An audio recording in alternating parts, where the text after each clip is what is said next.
ya, Pak Bagus ya. Pulang ya. Oke. Pak Supari. Hai.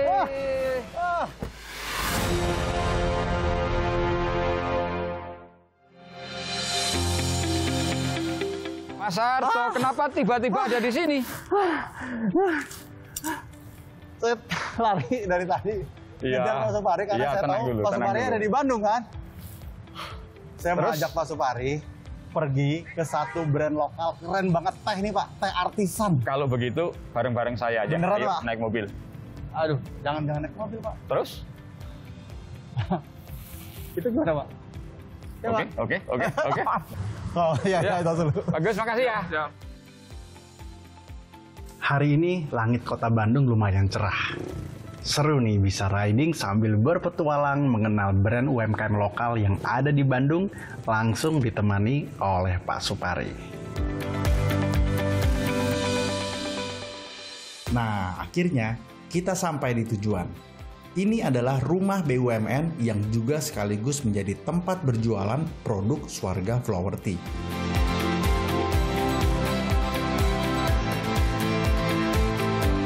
Ternyata kreatif juga ya idenya, menciptakan banyak varian teh yang dicampur dengan macam-macam bunga dan rempah-rempah dan tentunya bagus buat kesehatan. Salah satu teh andalannya seperti teh bunga telang. Warnanya biru seperti spiritus. Ah, unik ya.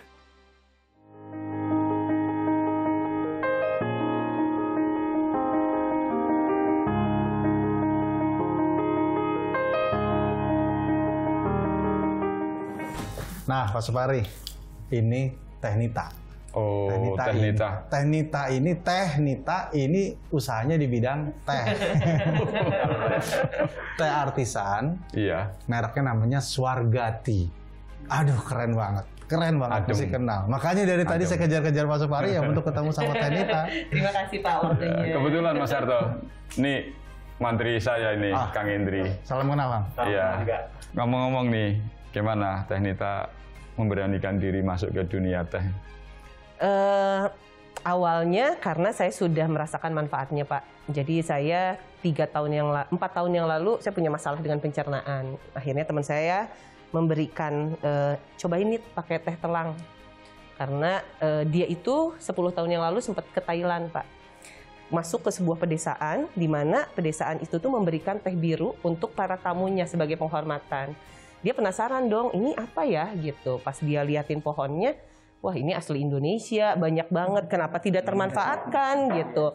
Akhirnya dia uji lab dan hasilnya itu salah satunya adalah detoksinasi, memperlancar pencernaan, Pak. Swarga Flower Tea ini saya ingin punya visi misi selain mengangkat hasil alam Indonesia, juga ingin perekonomian petani itu makin meningkat lagi, Pak. Seperti itu. Mas, ada kata-kata yang menarik tadi. Berangkatnya itu dari menyelesaikan masalahnya sendiri. Ya, kemudian dia membuktikan bahwa dia sudah keluar dari masalahnya, kemudian dikomunikasikan kepada masyarakat banyak. Jadi berbisnis dengan menebar kemanfaatan bagi orang lain. Tapi Teh, kalau bicara potensi ya, misalnya tentu tadi kan ngomongin bisnis, tapi sebenarnya potensi apa lagi sih yang ada di balik itu? Peluang yang sangat besar adalah ekspor, Pak. Gitu. Kemarin Desember saya dibukakan peluang oleh BRI untuk mengirim produk ke Archipelago Store di Kanada, Pak. Dan saya surprise banget. Di sana tuh yang tadinya saya cuma bisa satu teh ini bikin 5 menu, di sana udah jadi 10 menu, Pak. Buat saya kan itu adalah salah satu potensi yang sangat besar untuk kita dorong penjualannya di pasar internasional gitu. Dan apa petaninya juga pasti bangga banget, senang banget, dengan dorong banget ya. Mas, saya 3 bulan sekali datang ke kebun. Jadi saya ada petani yang memang dari awal namanya Mbah Budi. Kalau saya datang ke kebun tuh Mbah Budi, kalau saya pamit pulang, yang dia ceritakan adalah, yang dia pesankan ke saya, Mbak, jualannya yang laku ya, biar kita semua para petani ini bisa lebih berkembang lagi dan berkreasi lagi. Itu yang membuat itu membuat saya jadi yang do something untuk mereka semua, Pak, gitu ya. Jadi awalnya pun saya hanya 400 meter persegi, Pak. Itu tanahnya Mbah Budi, bukan tanah saya.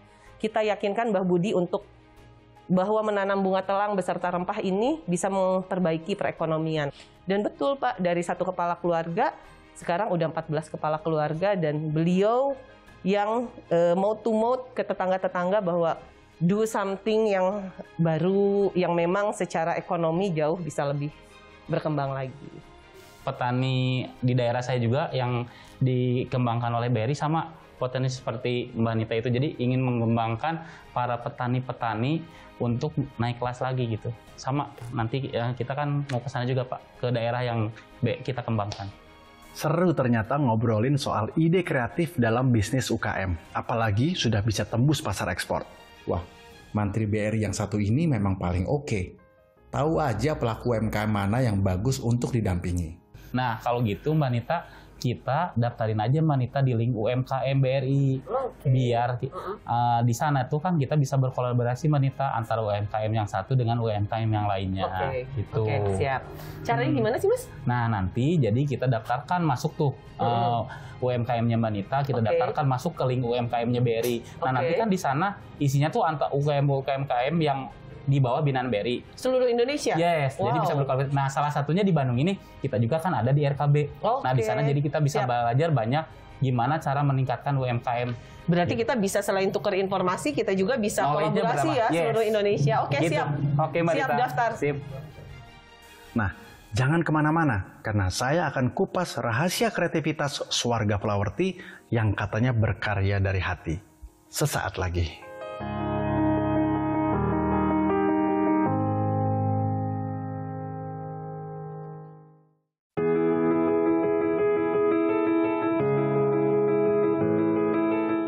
Inilah sosok Nita Rohimah, seorang artisan teh yang tidak pernah bosan memutar otak untuk meretas ide kreatif dalam bisnis minuman teh kesehatan.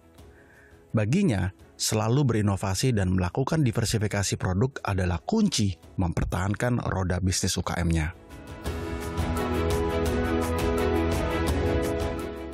Kita tahu ya, di bisnis ini kan kompetisinya juga ketat. Kemudian masyarakat penggemar teh itu kan tidak seperti penggemar kopi gitu ya, sehingga perlu kreativitas Teh Nita. Gimana mengelola kreativitas itu Teh? Kuncinya kolaborasi Pak. Jadi ketika saya mengeluarkan satu seri, saya tidak terfokus cuma teh, tapi ini harus ada manfaat yang lain. Di sini kolaborasi dengan UKM lain membuat kita jauh lebih kuat Pak. Gitu, produk kita keluar, kemudian kuehnya pun mengangkat telang, mengkomunikasikan telang lebih luas lagi. Minimal satu seri itu sudah bisa kemanfaatan minimal 3 saya baru keluarin. Ih, menarik ya. Sebenarnya berarti kita bicara kolaborasi dengan sesama UMKM itu bisa lebih banyak lagi ya. Tapi pasar utamanya sebenarnya siapa sih? Kayak teh gini kan pasti Pak Supari mau tahu dong, ya nggak? Pasar utama kita, saya sempat kelasnya itu sekarang udah di premium Pak, gitu. Saya juga bingung, tiba-tiba langsung di premium gitu. Padahal sebenarnya awalnya saya nggak ke premium, tapi lebih ke mass gitu. Cuma ternyata memang dia tuh langsung menspesialkan diri di premium. Di pasar premium. Ya, otomatis UMKM yang kolaborasi juga naik ke pasar betul premium. Ya, contohnya salah satunya ini kolaborasi dengan salah satu UKM juga yang memang dia kelasnya premium juga. Sebetulnya semakin luas kita berkolaborasi sama UKM lain, justru itu makin memperkuat ekosistem kita sih Mas. Ada klasifikasi petani baru Mas. Apa Pak? Petani premium.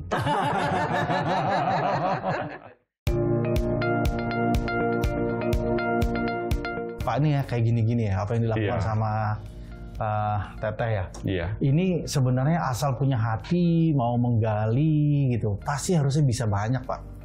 Iya Mas Arto. Hati itu sebenarnya kan cerminan tekad yang kuat.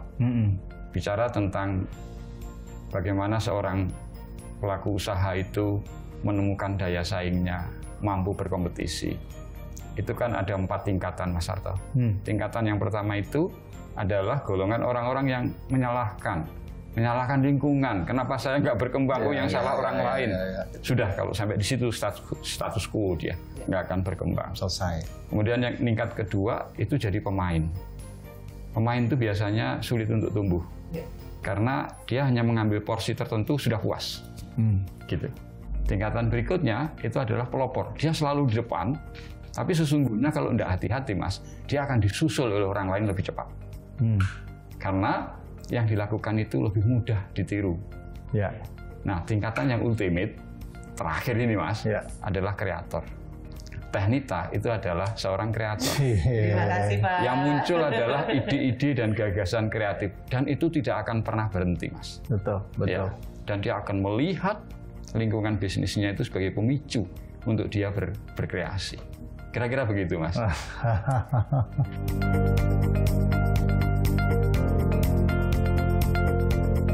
Ini hasil kolaborasi Suwarga dengan salah satu UKM, gluten free, dan ini namanya banana pinang. Biasanya pinang kan taunya buat nyiri ya Mas ya? Coba Mas. Wah, wangi ya. Jangan lupa besok kita ke Kang Dede ya. Kang Dede? Ya. Ini sudah sore. Sore. Jadi kita pagi biar fresh. ngeteh aja dulu di Siap. Teh-Nita. Siap. Silakan Bapak dicoba. Makasih. Diaduk dulu Pak.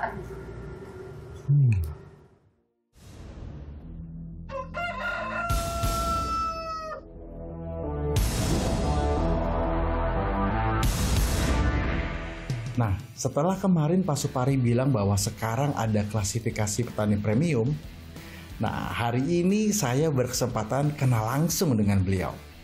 Namanya Kang Dede, seorang petani muda yang kreatif dan jeli membaca peluang. Keren emang Pak Supari ini, bisa aja nemui orang-orang seperti Kang Dede. Oh iya, tidak lupa kita ditemani Mantri BRI Kang Henry. Ia yang akan membantu arah jalan menuju tujuan kita hari ini.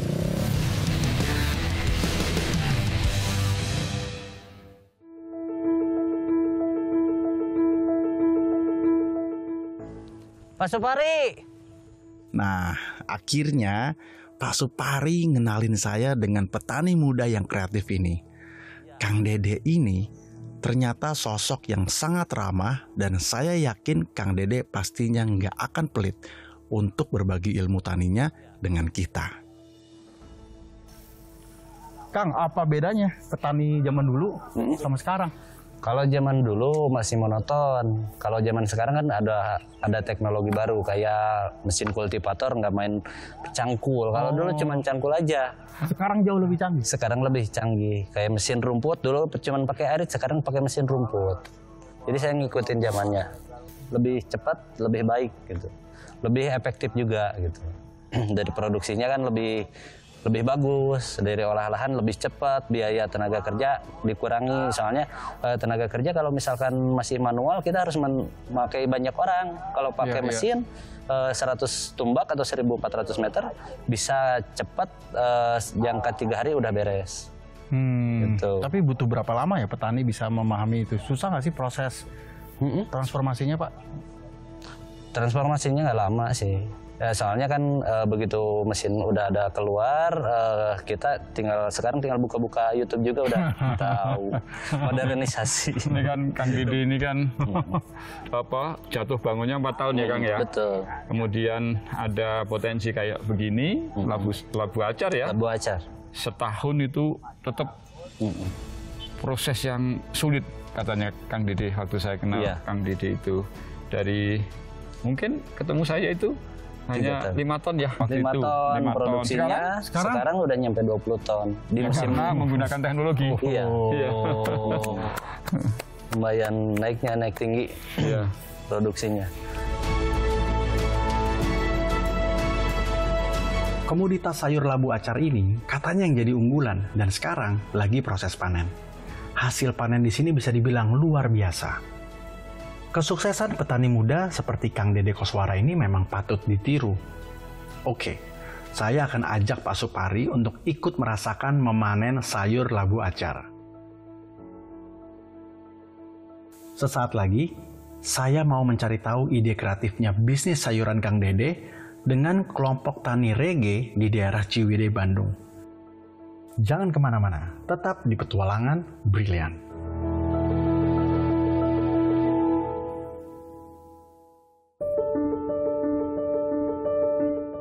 Kang, Ya. itu ya model supply chain ya dari petani sampai ke pasar tuh sebenarnya seperti apa sih? Dari petani ke pasar, saya mulai menerapkan pola mata rantai. Jadi posisinya dari mulai petani, kita masuk dulu ke penampung. Saya buka cabang penampung. Dari petani kan udah mulai panen, karungan. Sistemnya karungan. Masuk ke penampung, kita disortir dulu. Grade A, B, C, di packing, ditimbang. Nah, udah dari penampung, baru diambil sama saya. Terus naik mobil ke truk langsung ke pasar. Jadi ada petani, ada pengepul, ada pemasar berarti ya? Iya, betul. Nah itu tantangannya kayak gimana itu? Nah, tantangannya bila mana harga anjlok, kita kan bagaimana caranya supaya harga stabil. Saya menerapkan pola juga, ada sistem simpan kas bila harga naik, bila harga turun di bawah rata-rata, saya ada buat penyetabil. Gitu. Cerdas Kang. Ya. Artinya keberpihakan kepada para petani itu luar Betul. biasa. Iya. Jadi saat harga jatuh, petani menggunakan simpanannya untuk nutup selisih harga itu, Kang Iya, Dede. supaya stabil. Kalau Kang Dede pungut biasanya Rp100 per kilo. Iya. Jadi petani nggak terasa. Iya, Tapi pada iya, saat iya. bulan 1 dan bulan 6 itu biasanya harga jatuh. Iya, Ke betul. cover dengan tabungan mereka. Jenius nih ya, Ya. kreatif ya. Alhamdulillah. Nemu model itu karena pengalaman pribadi atau Iya. pernah melihat dari yang lain? Karena pengalaman pribadi, saya nggak niru orang lain. Cuman prinsip saya nggak mau untung sendiri. Tapi prinsip saya mau saling menguntungkan antara saya sama penampung sama petani. Jadi misalkan kalau saya untung, petani rugi, kapok kan nggak akan jual. Gitu. Konsepnya konsep economic sharing, Mas Iya, Sarto. Jadi dalam ekosistem itu tidak ada yang dominan. Kalau dominan, maka dia akan mati duluan. Nah, Iya, Kang Dede ingin bisnisnya sustain ya. Iya, betul. Gitu. Ini udah bicara bukan cuma sekedar bisnis Pak, ini Ya. hati Pak. Betul? Iya, betul. Mas Sarto. Betul, betul. Iya. Saya Tapi dia semakin kesini semakin cerdas juga. Gitu. Tabungannya ada gitu Betul. ya. Kemudian dia mendiversifikasi komoditi ya, Kang Iya. Dede ya. betul, Pak. Jadi ada apa? Tomat, paprika ya, paprika. tomat, paprika itu yang saling menyeimbangkan harga. Ya, enggak. Waduh. Ini kalau setahun jalan baru capek. Kang Henry, Ya, udah berapa lama dampingin Kang Dede? kurang lebih 4 tahun, Mas. 4 tahun Wih. saya bareng Kang Dede. Lama tuh ya. Lumayan. Apa aja yang dilakukan sama Mantri? Ya, peranannya di sini kan Mantri harus mengembangkan desa. Jadi di desa itu potensinya apa? Nah, kebetulan di ADD sendiri saya lihat ada potensi nih. Anak muda yang mau bertani, terus petaninya khusus lagi. Kebanyakannya dari Labu Acar. Nah, dari sana saya ada potensi itu saya buat klaster. Karena kan ada dari petani, pengepul, dia bisa gabungin itu semua. Nah, itu potensinya. Nah, saya bikin klaster. Nah, singkat cerita, dia mau, kita komunikasinya bagus. Nah, saya ajukanlah ke BRI. Nah, alhamdulillah setelah diajukan berhasil tuh. ADD dapat namanya alat-alat pertanian. Kita dari BRI terus dibuatkan malahan lagi demplot, yaitu greenhouse paprika untuk pengembangan usaha lagi. Jadi tidak selamanya harus labu gitu. Jadi ada knowledge baru tentang pertanian itu, greenhouse paprika itu. Oh. Gitu Mas Sarto. BR itu selalu fokus kepada pengembangan klaster gitu ya? Iya, Supari? Mas. Teman-teman Mantri itu kan sudah terbagi wilayah kerjanya itu berdasarkan desa. Nah, ekosistem yang paling kecil di desa itu klaster usaha. Dan mereka itu mikro. Iya. Kadang-kadang malah super mikro. Nah, Mantri di sana perannya adalah menjadi ujung tombak pemberdayaan. Setidaknya begitu masuk wilayah kerja, dia mesti mencari. Mencari, menemukan, memberdayakan, kemudian nanti dia publikasikan. Nah, semuanya ini dalam kontrol kantor pusat. Makanya Kang Hendrik itu dikit-dikit telepon pusat. Iya. Ini pusat gitu. Kita bantu. Iya. Curhat sekalian. Curhat sekalian. Potensi ya? Iya. Makanya kan ada pengembangan, mendiversifikasi produk dan seterusnya. Komoditinya tambah ya Kang Tambah. Dede ya, paprika tadi ya. Itu. Iya. Wah susah ya kalau nggak ada Mantri ya. Kita Iya. nggak bisa ngelihat Iya. sampai ke bawah ya. Iya, iya. Ada 28.000 mantri, Mas Sarto. Dan itu sudah termapping dengan hampir 79 atau bahkan 80 desa, 80.000 desa. Desa. Di seluruh Di Indonesia. seluruh Indonesia.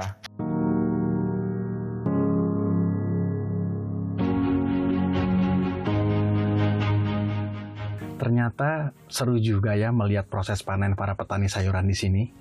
Sistem kerjasama yang saling menguntungkan dibutuhkan saling percaya, sehingga bisa tumbuh dan maju bersama tanpa perlu adanya persaingan.